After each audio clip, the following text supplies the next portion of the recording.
கர்த்தருடைய பரிசுத்தமான நாம மகிமைப்படுவதாக. ஆசீர்வாதமான ஒரு நல்ல காலை வேளையிலையும் அனுதினமன்னா என்ற வேத தியானத்தினால் உங்களை சந்திப்பதில் மிகுந்த சந்தோஷம். இந்த காலவெளியிலேயும் நம்முடைய தியானத்திற்காக 1 நாளாகமம் 19ஆம் அதிகாரம் அதனுடைய 13ஆம் வசனத்தை வாசிக்கிறேன். தைரியமாயிரு, நாம் நம்முடைய ஜனத்திற்காகவும் நமது தேவனுடைய பட்டணங்களுக்காகவும் திடம் கொண்டிருக்க கடவோம்.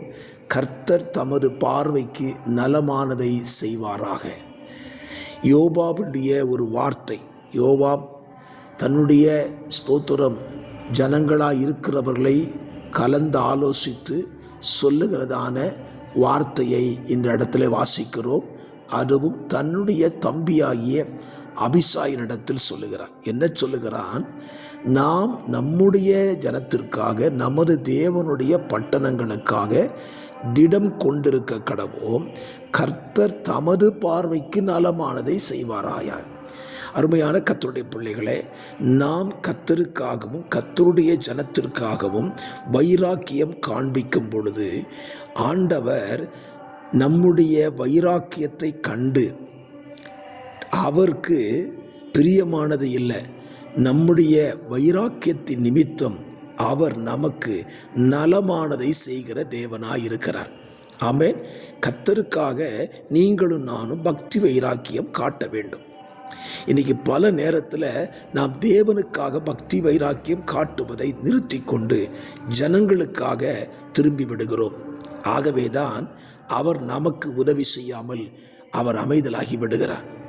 இந்த காலவெளியில் நம்முடைய சிந்தை எப்படி இருக்க வேண்டுமானால் தேவனுக்காகவும் தேவ ஜனத்திற்காகவும் பக்தி வைராக்கியம் காண்பிக்க வேண்டும். வேத புத்தகத்தில் யெகூ என்கிற ராஜாவை குறித்து நீங்கள் வாசித்திருப்பீர்கள். 2 ராஜாக்கள் 9ஆம் அதிகாரம் 10ஆம் அதிகாரத்திலே அவனுடைய சம்பவம் இருக்கிறது. தேவன் அவனை இஸ்ரவேலின் மேல் ராஜாவாக அபிஷேகம் பண்ணுகிறார். அபிஷேகம் பெற்றுக்கொண்ட உடனே தேவன் தன் மேல் வைத்த அபிஷேகத்தின் நோக்கத்தை புரிந்து கொண்டவனாய் தீவிரமாய் செயல்படுகிறான்.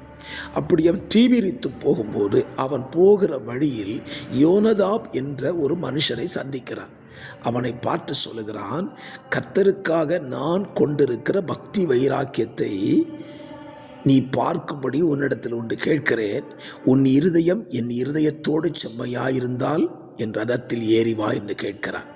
என்னை கேட்கிற கர்த்தருடைய பிள்ளைகளே, அவன் தேவனுக்காக பக்தி வைராக்கியம் காண்பித்தான்.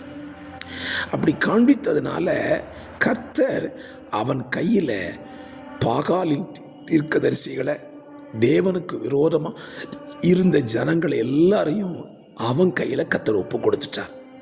இன்னொரு மனுஷனை சொல்லுகிறேன், பினகாஸ் என்கிற மனுஷனை பாருங்க. அவன் கர்த்தருக்காக வைராக்கியம் காட்டினான். அவன் வைராக்கியம் காட்டினதுனால அவனுக்கு ஒரு பெரிய வாக்கு தத்தத்தை கொடுத்துட்டார். என்ன வாக்கு தத்தம்? தலைமுறை தலைமுறையாக அவனுடைய சந்ததி கர்த்தருடைய சமூகத்தில் நிற்கும். ஆகவே இந்த காலவெளியில் நீங்களும் நானும் கர்த்தருக்காக பக்தி வைராக்கியம் காட்டுவோம். அப்படி காட்டும் பொழுது அவர் நமக்கு நலமானதை, அவருக்கு பிரியமானதை, நமக்கு நலமானதையும் அவர் நிச்சயமாய் செய்வார். ஒரே ஒரு காரியம்தான், நாம் அவருக்காக பக்தி வைராக்கியம் காட்ட வேண்டும். ஜெபிக்கலாம். பரிசுத்த பிதாவே, இந்த நல்ல காலவெளியிலையும் யோவாப் அபிசாயை போல கர்த்தருக்காகவும் கர்த்தருடைய ஜனத்திற்காகவும் நாங்கள் பக்தி வைராக்கியம் பாராட்ட எங்களுக்கு கிருபை செய்யுங்கப்பா. அப்படி நாங்கள் செய்யும்போது நீர் உமது பார்வைக்கு நலமானதை எங்களுக்கு செய்வீர் என்று நாங்கள் விசுவாசிக்கிறோம். இந்த வார்த்தையை கேட்கிற பிள்ளைகளை அப்படியே ஆசீர்வதியும். God bless you. Amen.